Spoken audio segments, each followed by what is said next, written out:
pessoal! Hoje é o primeiro episódio do meu podcast, O Mundo Ocular. Era um projeto já que eu tinha há algum tempo e graças a Deus conseguiu sair do papel. Lembra das metas que eu falei para vocês? Para quem não sabe, tá lá no meu story no Instagram. Uma das metas que eu tinha era esse podcast. Trouxe aqui para vocês hoje uma convidada muito especial. É a Elisa Seude, é advogada, especialista em marcas, que a gente chama também de propriedade intelectual. A Elisa é minha irmã caçula, né? Ó, e é a nossa mascotinha, ela que cuida aí das nossas marcas. E aí eu achei interessante trazer a Elisa para falar um pouquinho pra gente. Qual é a importância, Elisa, de registrar marca? O que significa isso? Fala aí pro pessoal. É caro? Não é caro? É demorado? É muito burocrático? Como é que eles fazem? Não, na verdade, zero é burocrático. Algumas pessoas até fazem diretamente, né? No INPI, o órgão responsável no Brasil é o INPI, que é o Instituto Nacional da Propriedade Industrial. Você pode, você mesma, fazer uma busca lá ou procurar um profissional da área, né? Não é um processo demorado e burocrático. É importante. Começando lá, né? Por que você registra uma marca? O que te motiva? Vou começar um novo negócio, estou começando... Por que eu vou registrar essa marca? Qual que é a importância disso? Num primeiro momento, você vai fazer uma busca prévia, ou profissional que você escolheu para trabalhar junto com você, para entender que você não está infringindo o direito de terceiros.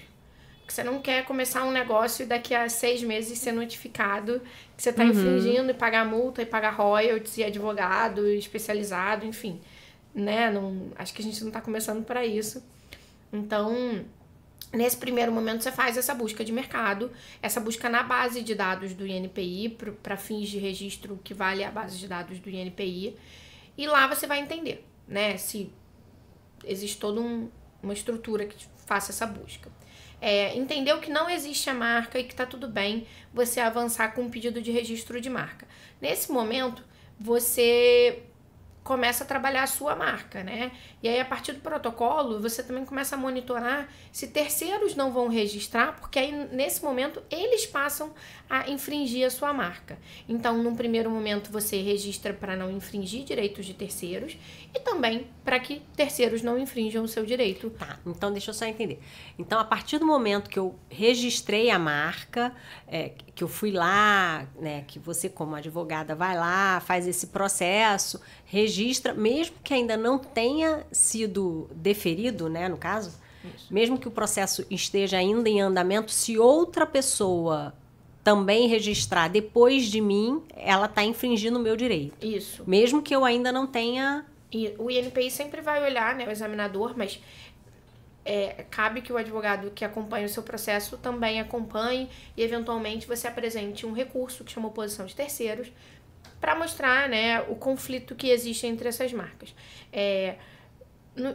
Para o INPI, para fins de registro, né, ainda que você não tenha a sua marca deferida, e aí a sua marca pode ficar sobrestada, são termos técnicos, né, aguardando aquela análise, você vai... como é que eu vou explicar para vocês? Que é histórico, né? Um dado. Então, a partir da data que você fez o pedido de registro, se você for usuário anterior, a gente tem alguns casos... Você tem antecedência, né? Antecedente. A gente tem alguns casos no Brasil emblemáticos que tem diferenças de horas. Mas aí, com brigas de sócios, mas... Enfim, você tem diferenças de horas no INPI. Então eu entrei num dia, ele entrou 3 dias depois. Quem, de fato... E aí você começa a pegar documentos para comprovar que você, né, começou a usar no primeiro momento, que ele começou a usar naquele momento. Então, por isso é importante fazer esse pedido de registro mais breve. Tá. E assim, qualquer marca pode ser registrada. Por exemplo, a gente estava aqui conversando antes de começar o podcast. Eu criei uma logo e botei Doutora Ana Paula Gonçalves, oftalmologista. Eu posso registrar isso? Como é que é? Pode. O seu patronímico, né, que é o seu sobrenome, pode ser registrado. para esses casos de médicos, dentistas e profissionais da saúde em geral, o que a gente protege é um formato de marca, né? Você tem 3 formatos junto ao INPI. Você tem a marca nominativa, que é só o nome. Aqui a gente está trabalhando com o mundo ocular, né? Então, mundo ocular. Então, a gente tem a figurativa. Então, vamos imaginar que esse ozinho fazendo um olho, ele passa a ser um mascote do mundo ocular que você começa a trabalhar. Então, a gente registra esse figurativo, né? Ele passa a ser emblemático para você por algum motivo que você e o seu marketing queiram trabalhar. Ou é a marca mista, que você junta o nome com a logo. Você faz essas associações. É o tipo de marca que a gente mais usa, né? Assim, para fingir. Então, é a marca figurativa. Você faz a proteção do nome com a logo no conjunto. Indiferente se você foi no Canvas, se você fez a sua marca própria, né, autoralmente, se você contratou um terceiro, um design para fazer o seu... Indiferente, tá? Em todos os casos, você pode fazer o seu pedido de registro junto ao INPI. Uma outra coisa que a gente falou aqui e que era uma dúvida nossa também, e uma dica que você deu, era sobre o Instagram, né? Antes da gente registrar a marca, você disse pra gente que era importante fazer uma pesquisa nas mídias sociais, já que você vai querer usar aquele nome na mídia social, não é isso? É isso. Vamos lá. Que eu costumo orientar as pessoas, tá? A pessoa vem... qualquer solicitante vem... eu gostaria muito de registrar a minha marca é Mundo Ocular e eu quero... o serviço que eu presto a partir dessa marca é um serviço de podcast, um podcast que vai falar com o público A, B, C, D e E. E você faz a busca geral no primeiro momento e depois você faz a busca mais específica, né?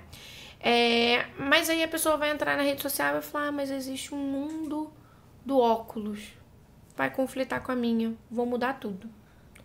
Então, é importante que a pessoa conheça qual o panorama dele, né? Qual o panorama da sua marca dentro das redes sociais. Hoje, os portfólios das empresas, das pessoas, ele é muito mais apresentado a partir das redes sociais do que efetivamente por um site, né? Então, é importante saber que você vai se projetar nas redes sociais, seja para mostrar o seu produto ou serviço, então que faça essa busca lá antes. Às vezes não é uma empresa que está lá, às vezes uma pessoa que usou o nome porque gostou do nome por qualquer motivo. E a partir de quando você tem a marca definida, você consegue derrubar aquele Instagram. Mas um processo de pedido de registro de marca hoje, ele leva entre 12 e 14 meses em vias comuns para ser analisado e para ser definido. A gente não precisa passar por tudo isso. Se a gente requer um mínimo trabalho antes, se a gente tem um cuidado com essa marca antes, a gente pode superar tudo antes. Tá, entendi. E mais ou menos assim, uma média de custo para quem quer registrar uma marca que não seja mista ou uma marca mista, qual é a diferença? Existe diferença de valores? Não. Os valores são os mesmos, tá? Se a sua marca vai ser... mista, figurativa ou nominativa, a forma de apresentação da marca não muda o valor. O que muda o valor é o seu cadastro junto ao INPI, se você vai ser pessoa física, microempreendedor ou, né, algum empreendedor pequeno e você comprova isso junto ao INPI, você tem uma redução de taxa, né, de 60%. Aí passa a ser R$ 142 a taxa. Preços atuais, a gente está falando preços de 2024. Se você vai fazer por livre preenchimento, onde não exista as classes pré-aprovadas, os serviços dispostos, R$ 166. Ou se você é uma empresa limitada, com uma projeção já maior de mercado, é 300 e poucos reais, eu não me lembro exatamente, mas a gente não está falando de altos valores. E aí depois disso você tem os honorários. Os honorários também não são honorários altos. Honorários advocatícios. Honorários advocatícios, isso. Não são honorários altos, mas você vai avaliar quais são as classes, quantas são as classes. Então, galera, estão curtindo aqui o podcast? Então, quero convidar vocês a se inscreverem no canal, ativarem aqui as notificações para não perderem nenhuma informação, nenhum conteúdo importante e deixarem um like de vocês, tá? Não esqueçam também de compartilhar com os amigos, com aquela pessoa que você acha que é importante entender. A gente falando aqui um pouquinho sobre registrar marcas, né? Então, se achar importante, encaminha para alguém. E eu quero ver o comentário de vocês aqui. Comentem para mim o que vocês acharam. Lembrem-se que, eu sou marinheira de primeira viagem. Esse é o meu primeiro episódio do podcast. Daqui a pouco eu tô ficando melhor nisso aí. Conto com vocês, hein? Então, eu vou lá, entro no Instagram, coloco o nome que eu quero, vejo se ele existe, vejo no Facebook e se já existiu o nome que eu quero, como é que a gente faz? Qual é o próximo passo? Mesmo eu desisto do nome ou a gente pode dar seguimento? Não, a gente pode dar seguimento. O que a gente precisa ver se dentro da base de marcas do INPI, se a marca já foi, se ela está registrada, a gente fala que ela já está registrada quando ela está deferida. Ou se ela tem pedido de registro em andamento, né? Isso a gente faz essa busca dentro da base do INPI e avalia. Se é um nome que você quer muito, se é um nome que você gosta muito, que você tem uma afetividade por esse nome, a gente pode entender se há um meio do caminho. Agora, se tem a marca registrada assinalando o mesmo produto ou serviço que você tem intenção, aí a gente tem que mudar o mais correto é mudar o nome. Mudar o nome, né? E aí, por exemplo, e se eu entrar lá e registrar lá, mundoocular.com.br, não resolve? Não, aí você está fazendo um registro de domínio, né, do seu site, ainda que você vá colocar no ar ou não, porque hoje muitas pessoas, essa também é uma questão, né, principalmente para o pessoal da saúde, fala assim, mas eu não tenho um site lá, doutora Ana Paula Gonçalves, eu não tenho esse site, não tenho a intenção de ter, porque seu portfólio é nas redes sociais, mas é importante você fazer o registro desse domínio para que terceiros não tenham, né? Entendi, porque depois que eles registrarem o domínio, eu não tenho mais esse domínio, mesmo que eu tenha essa marca. Não, quando você já tem a marca deferida, então a gente tem uma marca hoje que é a Mundo Ocular. A partir do momento que ela foi deferida, você vai... o INPI gera um certificado para você da sua marca. Você pega esse certificado, mesma coisa para fins de Instagram, de redes sociais, em geral, você vai mandar para o jurídico deles, tem um espaço dentro de cada um, onde você vai comprovadamente mostrar que você é titular daquela marca. E aí eles começam um processo, mas é um processo que geralmente é custoso. É o que eu costumo falar, essas perguntas por que eu preciso registrar minha marca, né? Por que eu registro esse domínio? Por que eu tenho que registrar? Porque é muito mais barato a gente trabalhar no preventivo. É muito mais barato você pagar R$40 por ano pro registro.br para registrar o seu domínio, do que você ter que reaver eventualmente ele, ter que contratar uma pessoa para reaver esse domínio. A mesma coisa a gente está falando para registro de marca, né? Então, vamos entender que daqui a um ano que a sua marca está a pleno vapor, que você está começando a atingir algum resultado com a sua marca esperado, você é notificado que você está infringindo o direito desse terceiro. Dali que você mude toda a sua rede social, que o seu investimento em mídias sociais, em agências de mídias sociais, se você tem uma loja, todo o seu layout da sua loja, toda a sua comunicação, se você tem um consultório, todo o seu timbrado do seu consultório, toda a comunicação que você fez, tudo que você trabalhou ali em cima.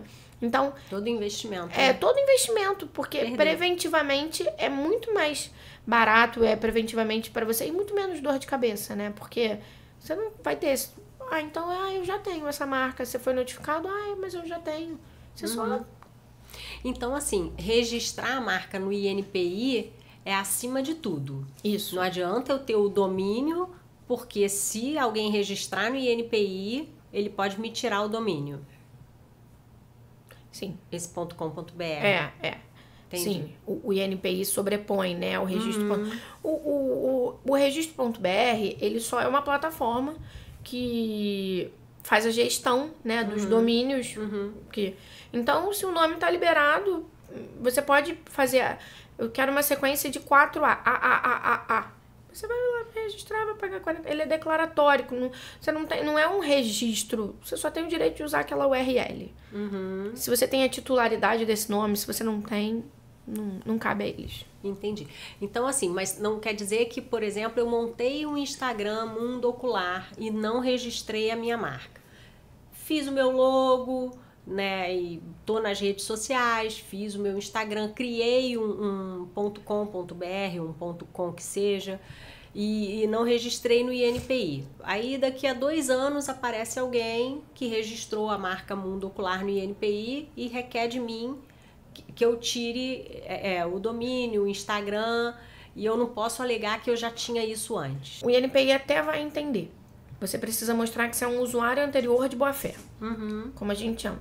Mas dali que você contrate um advogado, especialista, recolher toda a documentação necessária, comprovadamente, mostre que você usou com a mesma finalidade das quais ele está solicitando, que você não teve o interesse em ferir aquele, né, titular daquela marca, que aquele titular... E aí vai depender muito do contexto. Não existe uma forma de bolo, assim, não tem uma receita. Então eu sou usuário anterior de boa-fé e eu vou conseguir. Não. Você é usuário anterior de boa-fé, analisando aquelas condições, analisando aquele contexto, você pode conseguir de volta ou não. Mas aí a gente já está falando de honorários de advogados especializados altíssimos por um valor... Para ir para uma briga. Né? Você está falando de um valor muito menor. Mais ou menos qual a base de preço de honorário para registro de marca no INPI? Você já falou das taxas do INPI e agora o valor mais ou menos, né? Eu sei que esses valores eles são muito particulares e de acordo com o interesse de cada cliente, né? E a necessidade de cada um. Mas assim, mais ou menos uma faixa de preço só para a gente passar aqui para o nosso público, pessoal que está começando agora a carreira e que não tem muito recurso para investir e que quer se proteger para no futuro não ter problema, mais ou menos assim, o quanto você diria que tá hoje? Em R$2.000. Mas isso, vamos lá, vou explicar agora mais um detalhe, né? O INPI, ele subdivide não só o INPI do Brasil, dos outros países também, ele subdivide em classes. Então, você tem N classes de produto, N classes de serviços. Ali dentro, você tem as subdivisões. Então, você tem uma classe para cosmético, você tem uma outra classe para produtos químicos, outras para remédios. São várias classes. A partir do produto ou serviço que você tem, a gente vai analisar quantas classes seriam necessárias para sua proteção. Dependendo... Uma classe é suficiente. Dependendo, 5 classes são necessárias. A gente não tem uma regra, porque a gente tem que analisar o seu produto ou o seu serviço especificamente a partir dessa tabela do INPI. Tá, entendi. Então, assim, mais ou menos uma faixa de honorário média para um cliente normal, médio, né, seria em torno de R$2.000 hoje no preço de 2024. Por classe. Por classe, é isso que eu tô falando. O valor não muda se o cliente é pequeno, médio ou grande. O sim. que muda são a quantidade de classes que esse cliente vai fazer. Em geral, os escritórios trabalham com esses valores tabelados. Diferente de um contrato onde você vai fazer análise, você vai analisar ali o contexto, a dificuldade daquele, né? Diferente disso, a marca é tabelada. Entendi. Tá, muito bom. Então, assim, gente, eu acho que se organizando, né, a gente consegue fazer tudo dentro da lei, tudo bonitinho, para amanhã ou depois a gente não ter dor de cabeça. Imagina você fazer uniforme, papelaria, lançar sua marca, investir nisso, criar até, como a Elisa falou, um envolvimento afetivo com a marca, né? E do nada chega uma notificação para você e aquela marca não é mais sua, mas as pessoas já te associam àquela marca. Então eu acho muito importante a gente consultar um profissional experiente nisso para poder orientar bem a gente. Agora, uma outra dúvida que eu tenho, Elisa, por exemplo, a gente vai dar aula, eu vou botar meu logo lá do Mundo Ocular no meu slide, né? Mas, por exemplo, eu desenvolvi uma técnica ou eu tirei uma foto de um determinado procedimento, é uma foto minha, e o que significa o copyright? Tá, vamos lá. E a gente Tá indo para um outro assunto, que é o direito ao autor. Primeiro que quando você vai fazer uma aula e você está falando, apresentando casos clínicos, né? Tô apresentando um caso clínico. Você tem que fazer um termo de autorização desse paciente. Sim. Esse é o primeiro ponto. Mas vamos supor ainda que especificamente você está tirando foto de uma parte de um órgão dele, que é o olho, né? Que não apareça, né? Você não vai identificar. Não é identificável. Não vai identificar. Você tem que colocar expressamente no seu slide que não é permitido fotografia, tá? Te não permite reprodução. Isso é muito comum na área da dermatologia. Então, o speaker na dermatologia, ele tem que ter muito cuidado. Recente, eu recebi um pedido de parecer de uma médica que faz tratamento íntimo. E ela foi convidada para dar aula num congresso fora do país. E como que ela poderia registrar? É muito delicado. Então, os termos de autorização têm que ser muito pró-paciente também. Então, a gente, nesse momento, pede, dependendo da sala, dependendo da plenária que a gente tá, a gente fala, eu peço que vocês não repliquem essas fotos, esses antes e depois. As pessoas não vão ficar confortáveis, né, de verem suas fotos por aí nas redes sociais hoje. Então, nesse momento, a gente faz essa solicitação, não tem muita regra. Uma outra dúvida que eu tenho também é com relação principalmente ao Instagram, né? A gente vai lá, investe em conteúdo, né? Faz os posts, faz os stories e de repente você vê esse seu post criado por você ou esse story que você fez em outro Instagram sem mencionar você. Não pode.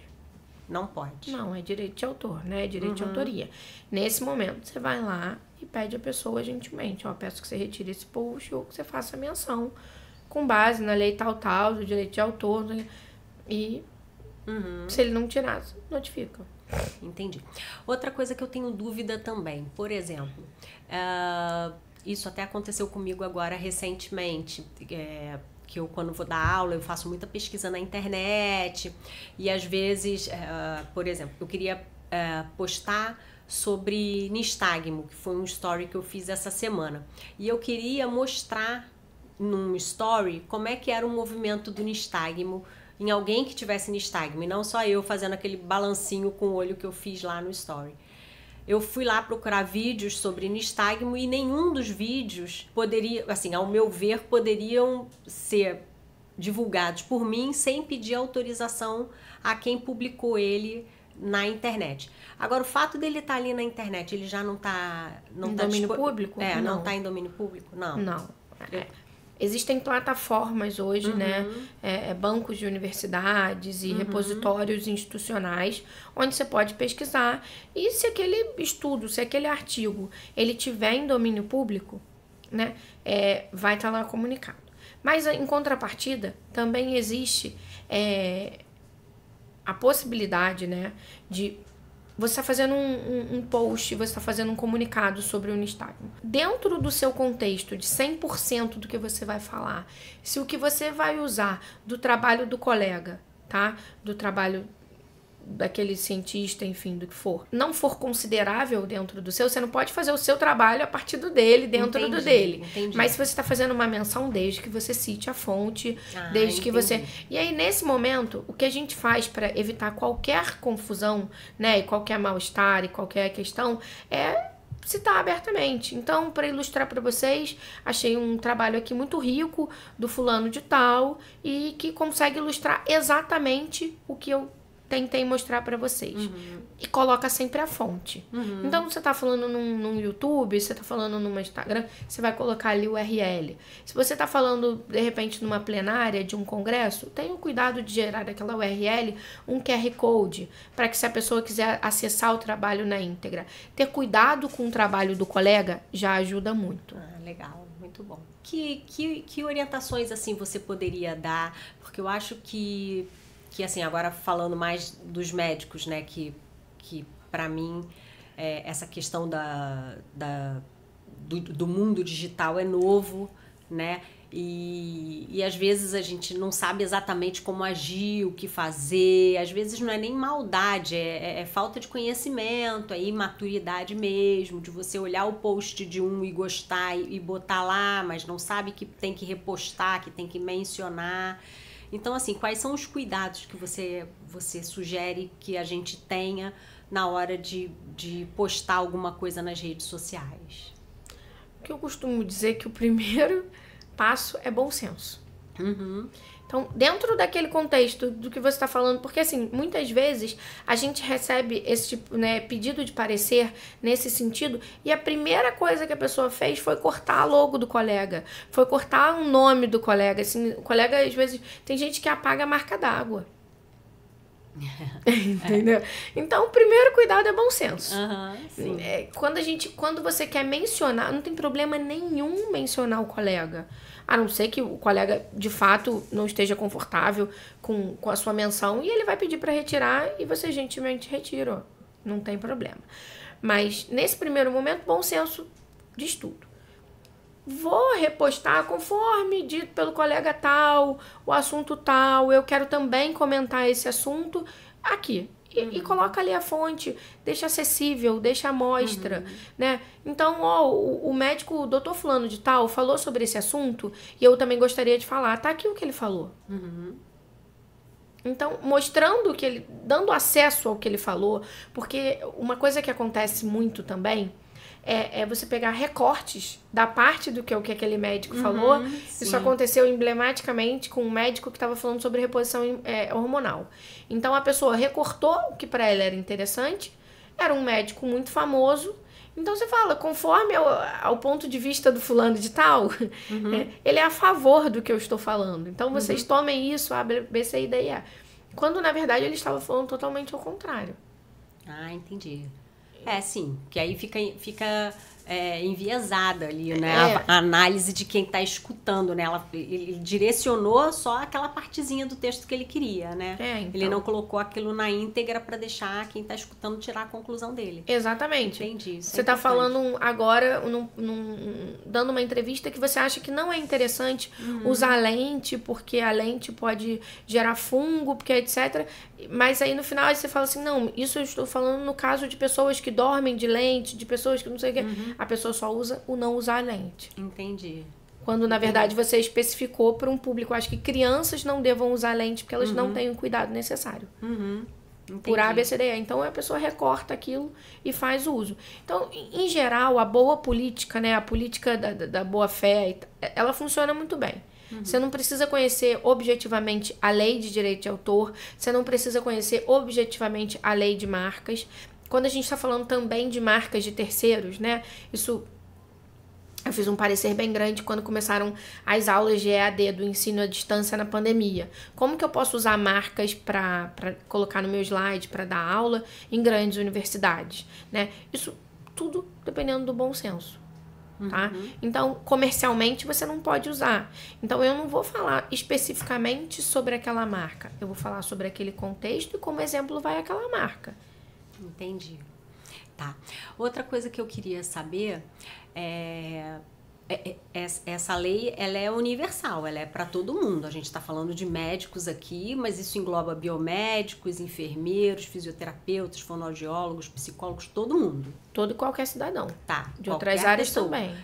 Porque hoje, assim, a gente vê muito, vamos falar mais da biomedicina, e o mundo ocular, ele foi criado, né, para profissionais da área da saúde, não médicos também, né, com cursos de aperfeiçoamento, treinamento, mentorias, informações. E aí eu queria também dizer para eles essa responsabilidade deles nas redes sociais, com o conteúdo que eles postam, com o que eles repostam, né, para eles fazerem de forma correta, né? Para profissionais da saúde em geral, o que eu indico procure o seu conselho. Procure o conselho da sua especialidade. Então, para médicos, o CRM, para dentistas, o CRO, para enfermeiros, o CR.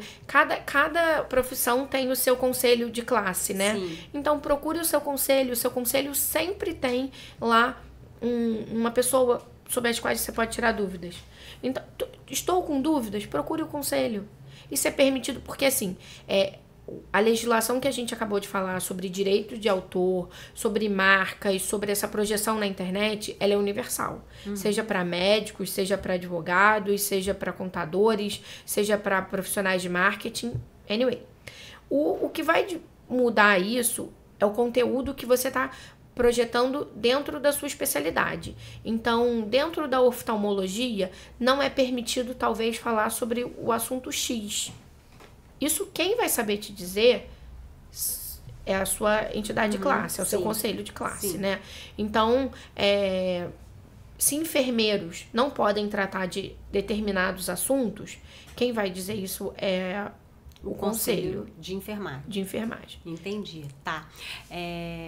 Então, assim, eu queria dizer pro pessoal que caso eles precisem, eles podem te consultar. Podem, né? Eu estou à disposição. Podem fazer... Eu vou deixar meu contato aqui. Eu vou deixar aqui na descrição do podcast o contato da Elisa, tá? Para quem quiser contratar o serviço dela, para quem só quiser fazer uma consultoria com ela, algumas orientações, o que ela pode orientar. E aí, Elisa, a gente entende que um advogado especializado em propriedade intelectual só faz o registro de marca, mas não, o que mais você faz? Bem, a gente trabalha com contratos, né? Contratos em geral, mas específicos para essa área, né? Toda a análise de marcas. No meu caso, eu trabalho muito com direito de autor e marcas, né? Aí muita gente vem e fala, eu quero registrar a minha patente. Patente não é marca, essa é uma dúvida muito comum, tá? Marca é esse aqui, mundo ocular. Então, você tem uma marca. A sua patente é quando você tem uma invenção. Então, eu acabei de inventar esse microfone aqui porque é uma coisa que vai ampliar a voz, eu vou conseguir, então você vai para um escritório que faça patentes, que são escritórios mais especializados. Então, eu criei um remédio muito especial. Então, você vai para um escritório que faça patente química, que um químico acompanha esse processo. Mas aí a gente está falando sobre pedidos de invenção ou modelos de utilidade, né? Que você está aprimorando uma invenção. Patente eu não faço, patente eu não trabalho. Tenho colegas para indicar, vários da área. Minha área mesmo é marcas e contratos em geral, na área de direito de autor e de marcas e outros. Tá, então, mas assim, você falou dessa questão da médica que faz tratamentos íntimos. Que tipo de serviço você presta para ela? Consultoria de orientação, né? No momento que ela vai fazer uma aula numa plenária para 2.500 médicos e ela está trabalhando com fotos íntimas, então qual que é o termo de autorização que ela tem que ter desse paciente, como que ela tem que tratar, qual o cuidado que ela tem que ter. No caso dela, é muito claro, né? Não expor esse paciente de forma alguma, sim, né? Sim. Então, muitas vezes eu peço para eu olhar antes de ser publicar, me manda o slide antes. Eu posso dar uma olhadinha no slide antes, é claro que eu tenho toda a confidencialidade, que daqui eu não falo, né? Mas eu peço para dar uma olhada nesse slide, para ver se eu entendo que tem alguma coisa que vai conflitar, como que a gente não vai gerar nenhum inconveniente com esse paciente. Tá. E aí você atua em alguma coisa na questão da LGPD? Ou não tem nada a ver a LGPD?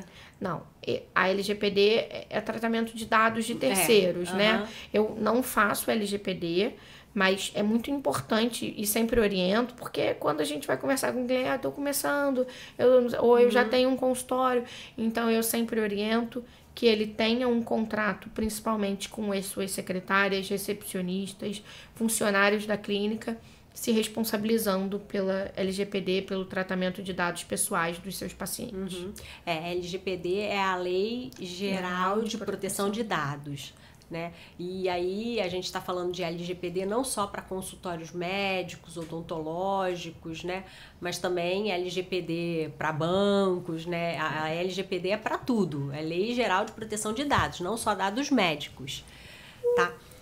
Então é isso. Então eu vou deixar aqui na descrição do podcast, do vídeo aqui, o contato da Elisa. Quem quiser falar com ela, eu sou toda orgulhosa dela, né? Já viram, né? Tá? É isso. Obrigada, Elisa, pela colaboração, por Obrigada ter vindo. Luciana. Deixou a minha fofinha com febre para vir gravar o meu primeiro podcast. Me dá essa honra. E agora, produção, cadê? Cadê o nosso Obrigada, champanhe? gente. Qualquer dúvida, me contactem.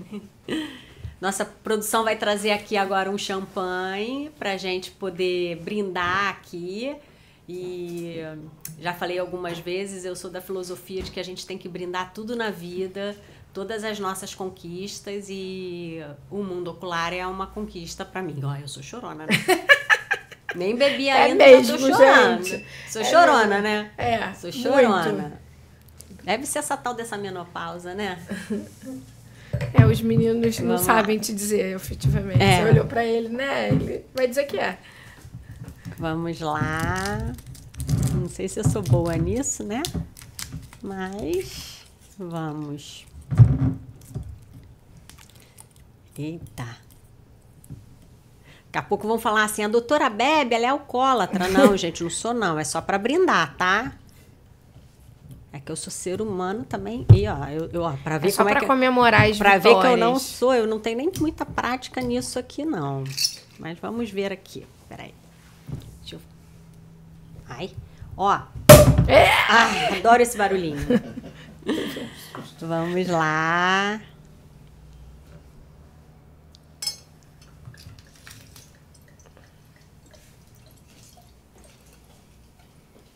Beleza.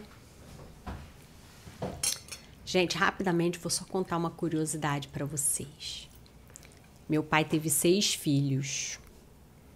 Isso porque morreu aos 44. Imagina se estivesse vivo até hoje. E aí ele resolveu... meu nome é Ana Paula, eu sou a primeira filha, né? Comecei com A. Aí a segunda filha veio Beatriz, a terceira filha Cristina. E ele resolveu seguir o alfabeto. Então lá em casa somos Ana Paula, Beatriz, Cristina, Danilo, e aí vieram os gêmeos, Elisa e Fábio. Agora, a gente não sabe se a Elisa de fato nasceu antes do Fábio, porque eles são gêmeos. Não, eu nasci depois. 5 minutos. Então, Só então que ele meu pai errou era o nome. muito apaixonado pela professora de da escola. de matemática. De matemática. Meu pai adorava matemática. E aí era Elisa. Era Elisa. Aí ele abriu essa exceção. Tchim, tchim. Tchim, tchim. Saúde, ao nosso vida mundo longa, ocular. Que eu Saúde. possa contribuir muito com vocês.